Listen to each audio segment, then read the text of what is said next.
जी हाँ जनाब सर, सख्ती में वाकई ही सुधार है।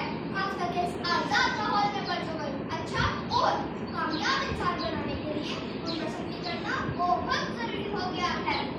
सख्ती हर काम में जरूरी है, चाहे वो आदाब सिखानी हो या वक्त का पाबंद करना हो, पढ़ाई में सख्ती करना हो या नमाज रोजे का पाबंद करना हो। आज के इस जदीद टेक्नोलॉजी के दौर में बच्चों पर सख्ती और निगरानी करना बहुत जरूरी हो गया है।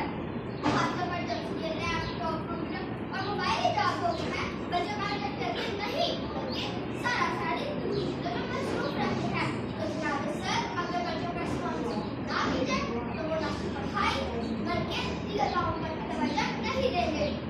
जनाब सर, आपने अक्सर देखा होगा नमाज रोजे की पाबंदी अक्सर बहुत मुश्किल होती है। कम ही बच्चे